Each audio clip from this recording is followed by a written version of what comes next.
Welcome to ResponseABLE Parenting, the podcast that shows you how to parent in alignment to your emotions, needs, and goals versus your programming, bad advice, and let's face it, outdated strategies that just don't work.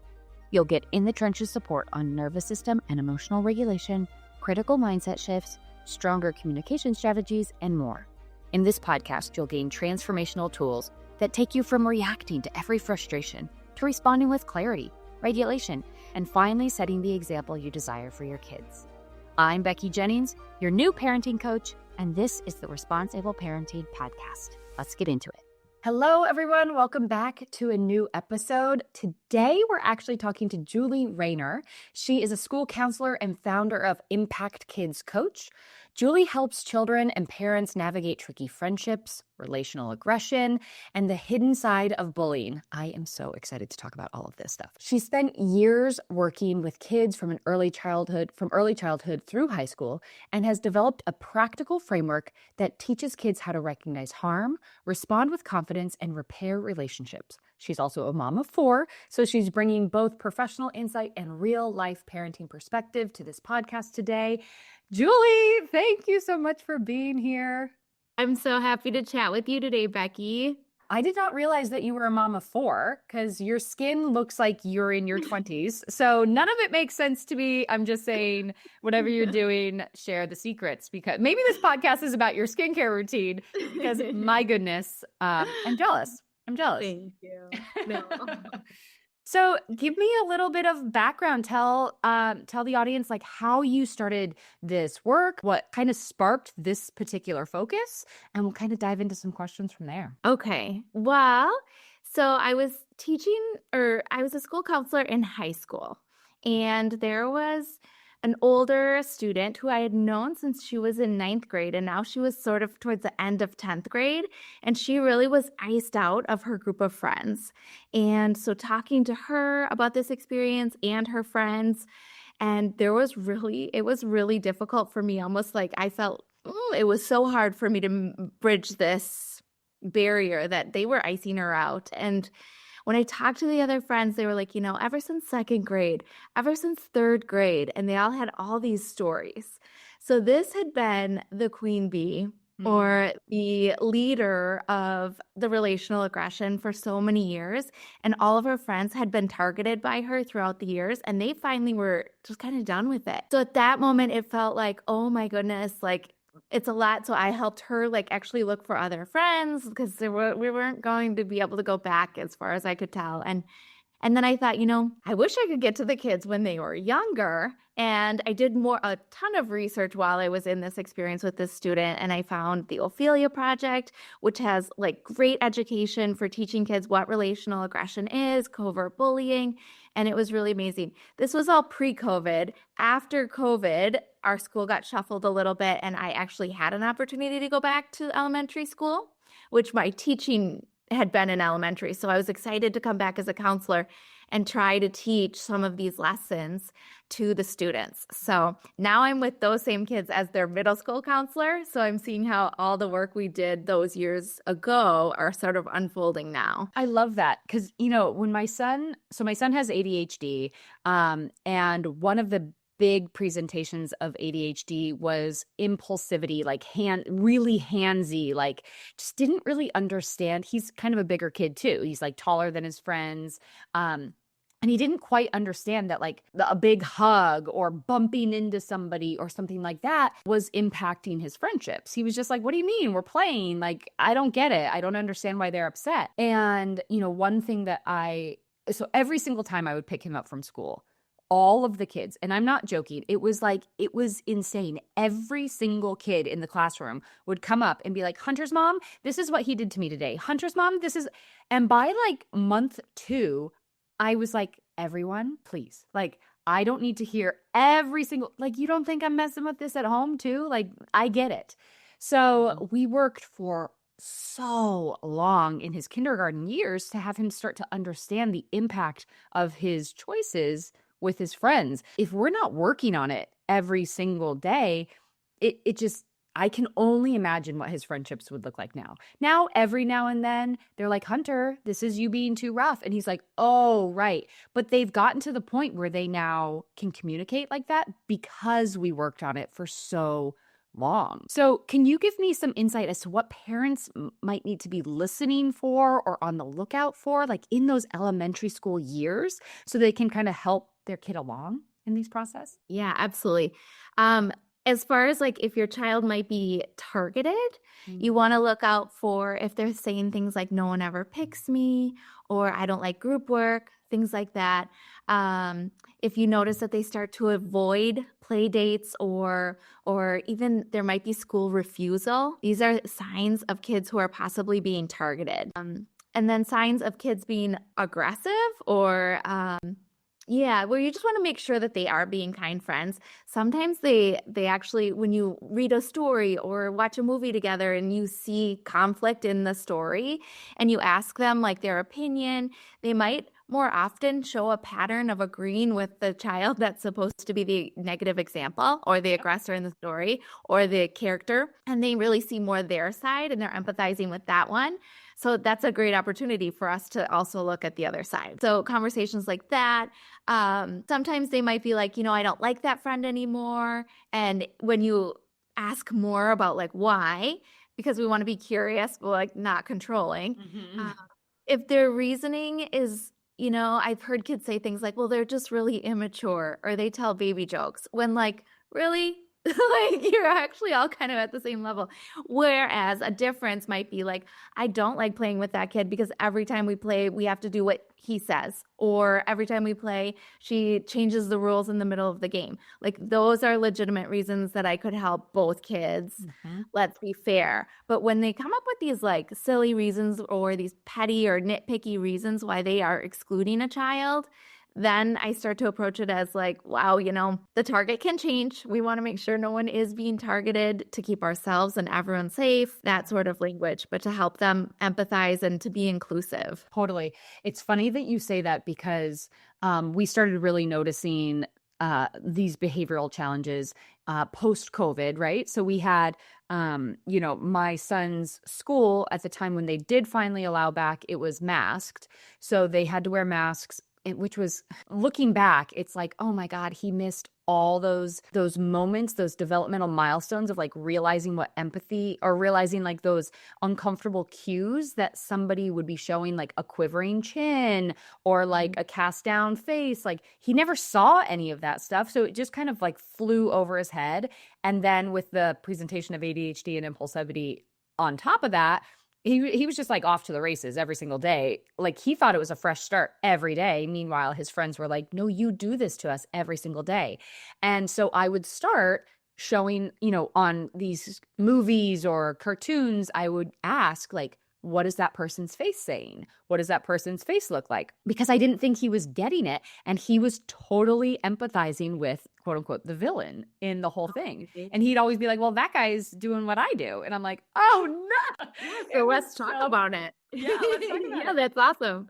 So speaking of those starter questions, I feel like some parents like tiptoe around it. They don't exactly know how to start the conversation, especially because it's so sensitive and there's probably a lot of shame spiraling internally for the kid. What are those soft ways to kind of get into this conversation without being like, we need to talk about this? Right. And I think too, when you say that child's shame spirals, so do parents. So then they jump to correct and they can actually, lose I'm just going to go there. Totally. We can lose our softness and we come in like with the control instead of the curiosity and like, oh, what made you feel that? Or what had happened previous? Like what led you to that reaction, right? Yeah. So it's just remembering to get curious before correction. I also like to lead in with like talking to kids, like, what's your intent? Or what did you mean? And then here's the impact that I saw. Did you realize like that's how that affects the other kid? Like your intent, sure, you maybe you speak in a really loud voice and to you like your intent is let's like raise the mood, but everyone else is kind of feeling a little bit calm. It's after lunch, they're tired, they don't want to be that loud, right? So Yep. your impact on them is that they feel like you don't read the room or that you're, changing the mood of the room, or, you're too rough with them or whatever. So like just your intentions are good. Your intentions are not harmful, but the impact is. So we have to look at both of those. And that usually, like with younger children, they've never heard that sort of framing of a social situation. So it just kind of, they're into it. They want to hear it. They want to know. Yeah. And they listen, and then they'll have their questions. Yeah, I love that. For my son, like talking just did not compute. He was just like, okay. I could quite literally say, if you're too loud or if you're too touchy, your friends don't like it. He'd be like, okay. And then like 3 seconds later, he'd be like all up in their grill, like doing the whole thing again. And it was really challenging for me to figure out how to communicate with him. At one point, it was like, I think he was 5-ish. So it was when we were doing all those experiments, like the volcano with the baking soda and the vinegar and how it explodes and stuff like that. And you can add food coloring.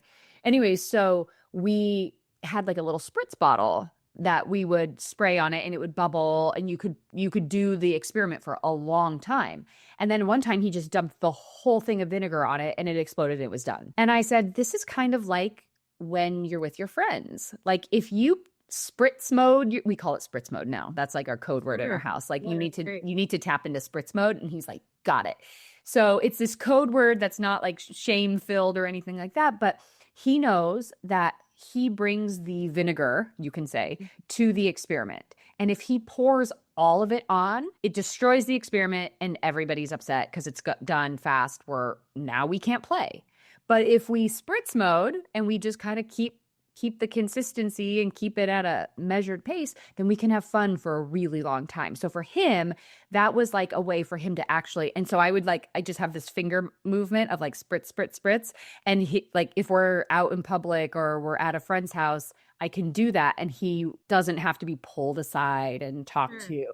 So that was one thing that we did too. And we also came up with an acronym called POP, which he would literally pop, pop, pop, pop himself away. So it was pause, observe your friend's face, and then go play something else because clearly it's not working. So those were some things that we did that were really, I mean, it was our main focus in kindergarten because it was, wow, was that a disaster? But, even now he just goes full in, like he just goes full tilt and then has to realize he needs to pull it back.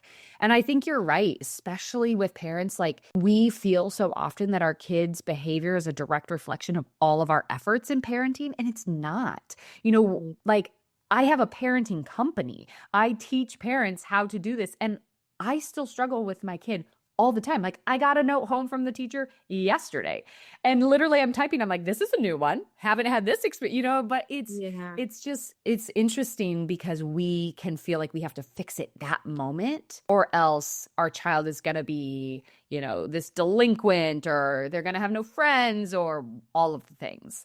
Right. We catastrophize, right? Oh my gosh. Do we ever? Thinking trap. Yeah. Yeah. I know the one I always think of, there's a phrase here that like dentists, their children get cavities. Like I remember that too. Like, yeah, when my kids make friendship problems, even though I teach friendship skills, like dentist kids get cavities. That's such a good way of saying that. That lets me off the hook. Yes, exactly. Oh, I kind of love that because it's like, it just takes a little pressure off us to have these perfect modeled children. When honestly, if I was reaching out for help and the person had no experience, and I'd be like, all right, whatever, you don't get it. But if we're like, no, I'm in the trenches every single day, I relate. That helps a lot too. Yeah, definitely. So the starter phrases you're saying, just adding with curiosity. I love that. I'm curious as to what your intention was here, because I think that key distinguished question is important because we can think of a lot of reasons why we think our kid did what they did, and it's likely not the reason. Like it truly is likely not the reason. For instance, yesterday, my 5-year-old, we were driving to go pick his brother up from practice, and I said, I just want, you can tell me anything at any time. I'm here to help. It was one of those kind of like just reminder questions. If anything's happening, just let me know. And he goes, yeah, Mom, yesterday or 10 days ago, they don't know, 10 days ago, I threw a ball at this girl's face And yeah, three of us, we were just testing to see what happens. And I was like, oh, On it. okay. And he was like, we tested it. It wasn't good. Like, what? I kind of said a version of that. Like, what was the goal? What was the goal there? They were like, well, it was an accident. But then we kind of were like, did it hurt? And we were curious if it hurt. And I'm like, but it's what was your intention there? I don't know. I was just kind of curious to see if hitting somebody's face would actually hurt them. It's like, oh my God. But, then you get to actually fully ask, what was happening, who was involved, that whole thing. It's kind of nuts. Definitely. And I think it helps later when we're trying to work with impulse control is we've already preloaded that teaching of intention, right? Of Totally. noting your intention. So then later when it's like, wait, stop and think, plan, have an intention before you have an action. Yes, absolutely. Yeah. When have you started to notice if you can clock like the age? Like you're working with kids in elementary, now you're with those same kids in middle school. Is there an age where these kind of repeated social norms start to feel like they embody it on their own? It's more like intrinsically motivated versus us trying to keep them on that track. Have you noticed there's a particular age that happens? Well, I think that they start to understand that there's consequences to their behaviors when they're around like 8, 9, especially upper elementary. Like social consequences. Yeah. Yeah. Like if I'm not, at least at the school I've been at for many, many years with the younger years, like everyone's invited to the birthday party. They just are. And the parents come and it's like a big, great, fun family day. But around like 2nd, 3rd grade, we start like the girls are going to go to this party. The boys are going to go to that. And then around like definitely 4th grade, but maybe 3rd grade, it's like the girls I'm friends with. The boys I'm friends with. So that's when they start to really see like, oh, wow. And end of the year parties, it's not just birthday parties, right? Like the end of the year pool party. Like if you're unkind to people or intentionally exclusive or controlling or bossy or all the things that other kids reject, there's nothing the adults can really do to help you until you help yourself by unlearning these behaviors. So it's kind of in my experience, the hard lessons are happening right there in 4th and 5th grade. And by 6th, 7th grade, they're starting to self-regulate or to make the right choices so that they don't have those natural consequences. Totally. So when you as the parent, say, are noticing conflict between school friends, like, up until now, it's been a text to the mom, like, hey, I noticed that this was happening at school. And, we kind of suss it out on the back end, right? Mm-hmm. And then we let our kids know what the solution was, right? Sure. What advice could you give parents to help the kids start to do this on their own too? Okay. So I have two feelings about that. Like when there's a social conflict happening, like letting them figure it out, I kind of, that one raises the hairs on the back of my neck because they do need our help. They do need our guidance and they do for a really long time. How long do you think they need that for? Because I feel like for sure with my kindergartner, but is my 3rd grader still needing that support? I mean, it will depend. It will depend on the kids and the situation. But yeah, like with friendship stuff, because it changes. The intensity of it's still like maybe we're still talking about inclusion. We're still talking about sharing. We're talking about not being jealous or controlling over relationships. We're still talking about the same thing, but the stakes are higher as they get older. So I like them to learn the lessons when they're younger. As opposed to when they're older, but they still, if they haven't learned it yet, they still need the guidance. Like I never step away or step back and say like, now it's your turn, right? Yeah. And we can't be on top of everything, which is also a good thing because that's when they are going to get the natural consequences coming in. So as far as like, when do we really step back as far as like working with the other parents about it? Again, that depends on how severe the situation is. I think parents take a natural step back. Like once your kids go to middle school, you kind of feel like, wow, okay, they're getting more independent at home with their homework. They're more independent in maybe they're making snacks for themselves. Maybe they're making you a snack, So you start to see that, wow, they are starting to do more for themselves. So we just naturally take a little bit more of a step back at that time, but we're still not like completely hands off. We're still having the conversations and do you need support? So it's more of like what do you need from me? Do you just want to vent? And do you just need me to listen to you right now? Yeah. Do you want me to help you problem solve? So you're more of like a partnership or like a coach in the sense instead of like a director. Can I be super real with you and tell you a personal story? A few years back, my son, the whole reason why I do the job I do today, was having one of those fiery moments. He was talking back, demanding it be his way. He was refusing to listen to any of our solutions, and the moment was getting really intense. My husband looked at me and said, "Well, you know all the parenting stuff, fix this." I completely froze. All the scripts from the books I'd read, all the strategies from the podcasts I'd listened to completely disappeared from my brain in that moment. But based on the volume of challenges that we were having with our strong-willed ADHD son, I knew I had to figure out a different way, because panicking in the moment and grasping at anything only to not follow through at all and end up yelling just wasn't working. From this experience, I developed a repeatable, easy to remember, and easy to follow system that literally works with every single triggering moment. I can attest to it because there are many in my life. Now I can show up the way I want. I can communicate in a way that actually resonates with my strong-willed child. If this sounds like a solution for what's happening in your home, take these next 2 steps. Number 1, watch the free training about my rewiring process in the show notes. And then number 2, book your free call. On that call, we will talk about what's happening in your home, and you will get a customized solution that works best for you. I assure you, this doesn't have to feel as hard day in and day out as it does. There is the solution, and I'm so excited to talk to you about it. So it's like you're basically all hands on deck for a lot of elementary school, and then you're kind of sussing out the situation as they mature through middle school. Right. Yeah. Right. And then I'd say like parents aren't stepping in unless it's severe. So severe things are when you're noticing like your child has a change in sleep patterns. They're having severe mood differences, whether they're very, very sad or very angry. Their eating patterns have been disrupted, loss of appetite or a heavier appetite. That's when it's like, oh, I think we need help here and we need adult intervention. Totally. But otherwise, yeah, we can really coach them from behind the scenes and let them go and work it out. Yeah. But like, I think people have a different idea of let them work it out. I think some people are like very hands off, but then usually what happens then is that the aggressor gets to just do their thing. And then that always scares me because I know what comes down the road, and I've seen it more than just once. The first story really got me interested in the topic of relational aggression and covert bullying, but then I had seen it play out with other kids as well that, by mid-high school, all the targets are kind of done with it and they band together and they're just, it's not that they're icing the other person out. It's just they're moving on and they're tired of it.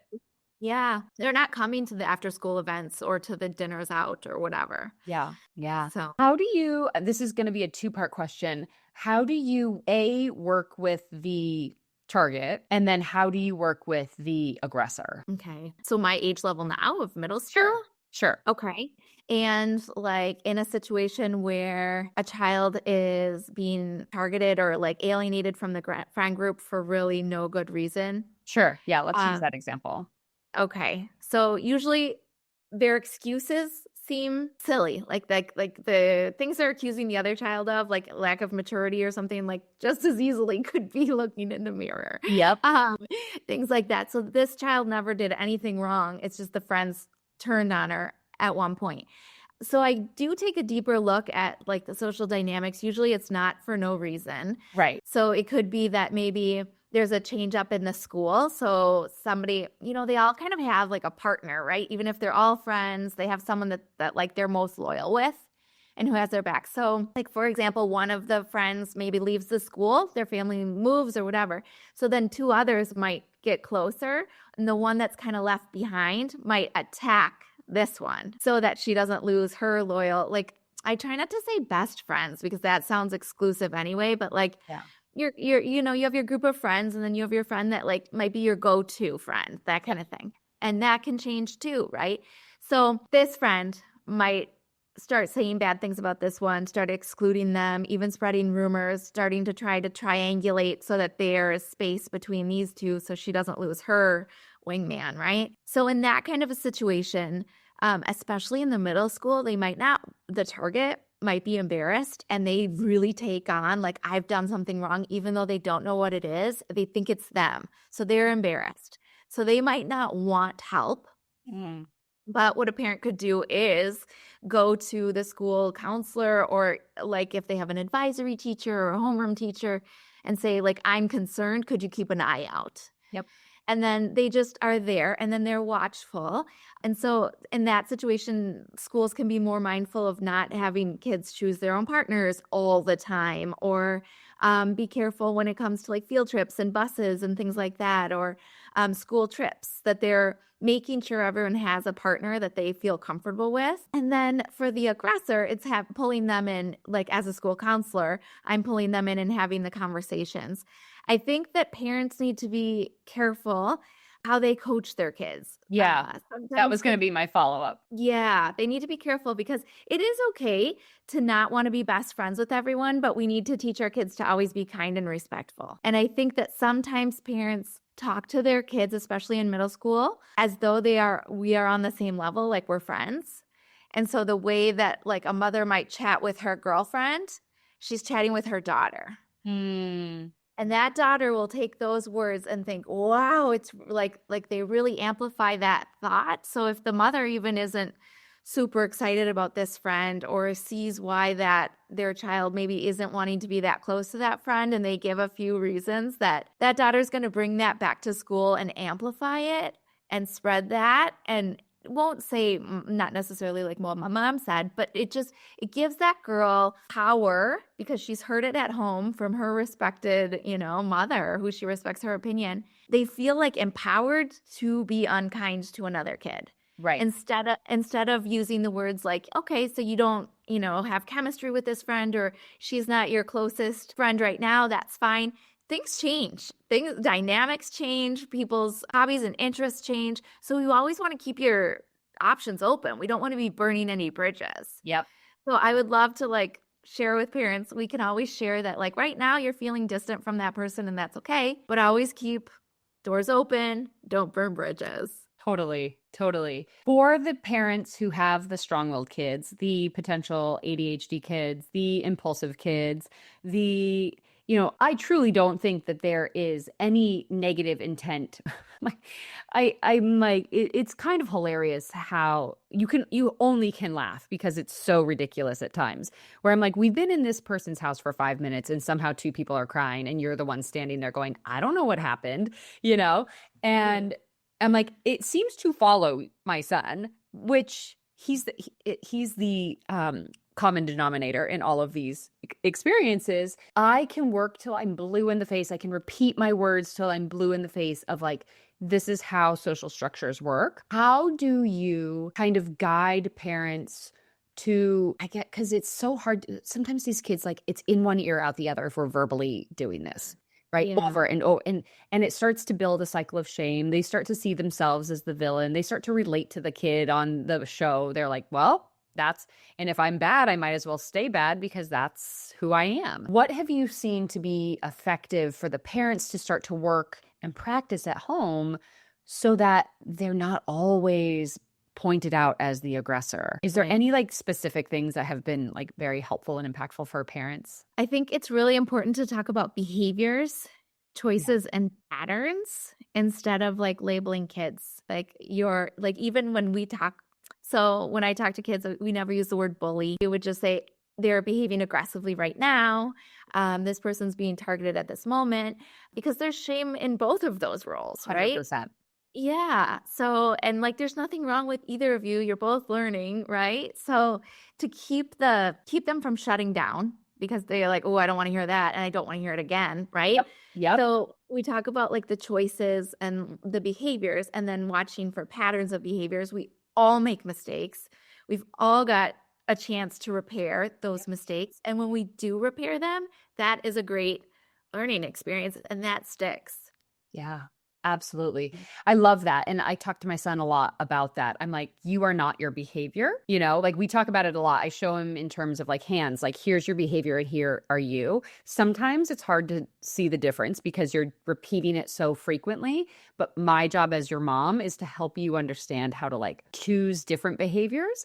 And essentially, the whole reason we have the hand is to show like the space between the behavior and who you are, right? The more space between gives us opportunity to choose different choices, right? Absolutely. And so we've started to come up with like, with ADHD systems, checklists, things like that, like really help because if not, it's like, what is the need, the want, rate this moment. It doesn't matter if it's like timely or anything like that, but we've started to run through like a checklist for him that he runs through his head, like if it's safe, if there's enough space, could I hurt somebody potentially? And we've come up with a silly acronym, but he can then just like kind of run through that list and be like, okay, now I can make a choice from here. It's definitely a work in progress, but I think those things are like so much more impactful because you're working with your child. And that like for my son, his shame sits so close to his aggression. So like if he feels any whiff of quote unquote talking about it again, oh my gosh, I don't want to talk about it again. He'll literally say, I can't. I don't want to talk about it. I don't have time for this conversation. And it's not that he's being rude. It's just the fact that he has had this conversation for years at this point that his shame in it is so deep because he has lost friends over it, and we have had some really intense friendship aggressions and things like that it's so painful for him. So when I see him acting more aggressive because of the shame, I know that I'm onto something because I'm like, oh, if you're doubling down on the aggression, it's really shameful for you. Oh, Yeah. yeah. So that's kind of one of my indicators that I look for is like, is he able to talk about it or does he get more aggressive about it? And when that happens, I know there's something deeper. Yeah, that's really good. Yeah. Any final thoughts to share with parents about how to navigate this crazy hormonal world our kids are going into? Into the middle school, I will say, doing the work you're doing with your son is incredible. The whole time you're talking, I'm like, he's so lucky to have someone so knowledgeable and like by his side. And I know it's going to pay off for him. It just takes time. It takes so much time. It does. It takes time on the day to day and it takes years. Like the days add up, right? Yes. And the months add up. But it does so this is my second time looping with a cohort of students. I've been at the same school for a long time and my maternity leaves bring me back in at different stages. And so I worked with one group of kids when they were in kindergarten, first grade, second grade. Then I reappeared in their life when they were in fourth and fifth, and then I was their high school counselor. And now the kids that I'm working with now, they're in middle school, but I was with them when they were in first, second, and third grade. And then some of them were in the upper grades as well that are now in high school. So I'm still seeing them, and it's incredible. I love crossing over. So we have our elementary schools on one side, and then the secondary schools on the other. And I always say, like, when they cross that road, we know that it's puberty and brain development. 100%. I'm like, oh my gosh, they really are a different person. And the fruits of our labors, like they come to fruition. Like they really do. Even they're not native English speakers at the school that I work at. And so we might be practicing English with them, even though they've been at this school since they're 3, when they're 4th and 5th grade, they still have native Spanish speaking grammatical errors in their English and they have the really thick accent. Then they come over to the high school and I'm like, you sound like a native speaker from the United States. Wow. What happened? Yeah. So it's like, I told parents this year at the beginning of the year, like, don't give up, keep these hard practices in place, even though we feel tired. And I promise you, stick with it, stay the course because you do see it pay off. It takes time, but it takes, I like that example. Like it could totally be a metaphor. It's like, we're learning a new language. We are quite literally learning a new language. And it's learning how to read what's happening in our bodies, right? Those sensations, those alert bells, those uncomfortable feelings, And we're learning now. And I feel like so many generations were just like, pass over the feelings, don't talk about it, move on, get your work done, be proactive, be a good member of society, period, full stop, don't address anything else. And now we're living into this whole new wave of people who are like, but emotions drive everything. Emotions drive choices, behaviors. Like, we need to understand those. And so we're learning them right alongside of our kids experiencing them. So it is hard in those moments. But if we are diligent in saying, like, I'm going to notice what's happening in my body, I'm going to notice what storylines those are bringing up. And what's odd, probably happening to my kid too, right? They're experiencing nervous system dysregulation. They have storylines going through their head. So if we can slow ourselves down and be like, let's just be in this moment. Let's just, like you were saying, the curiosity of it, that's what really helps move this forward. Because when we can be like, you're not in trouble, nothing bad's going to happen to you. I'm actually here to help find a solution with you. But the only way to find a solution is to understand what's happening inside, right?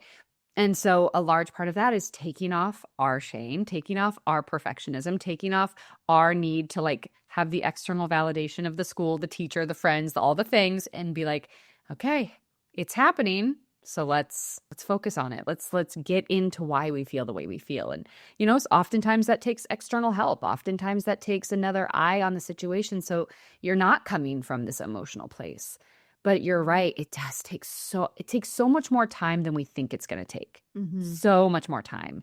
And sometimes we don't see those results in the moment. And that can make us feel like we did something wrong or it's not working. But like you said, they have this thick accent. They're messing up grammatically, and then they cross that street and you're like, wait, you sound like you are a native. What happened? Yeah. But that's the repetition. That's getting the steps and the reps in. And I think if we can reframe parenting as like, it's repetitions, it's how many at-bats you have. Like, my kids are super baseball obsessed. And if they strike out, they're in the dugout crying. And we watch so much baseball, and every single time we watch, I'm like, watch this $700 million player. Watch him strike out. Watch him strike out. And watch how he walks back to the, dugout. And he sits there and he gets back up at bat. He strikes out again. Like, he's 0 for 5 today. And he's worth $700 million. You know what I mean? And they've started going, okay, I see that it's all about getting the reps in. It's all about practice. And so these like shifts that we can just continue to practice, it's game changing. And, we're setting them up for a totally different experience when they go into these tough relational moments, Yeah, absolutely. I love it. Well, thank you so much for your time. By the way, she's in Spain. It's like 10 p.m. there for her right now. So I really appreciate you doing this. Where can people find you? ImpactKidsCoach.com. And then I have links to socials if you prefer those. They're all on my website. But I think my website's a great place to start. Amazing. Well, thank you so much. And everybody, I will see you next week. Thank you for listening to the ResponseABLE Parenting Podcast. If you like what you heard, please take a moment to rate, review, and subscribe. If you know someone who would benefit from this podcast, I'd be honored if you'd share this episode with them. Until next time, know that you are enough, you are capable, you've made it through all of your hardest days, and we will keep growing on this parenting journey together. This podcast was produced by Kim Kelty and myself, Becky Jennings, and edited by the Kelty Method, Branding and Podcasting.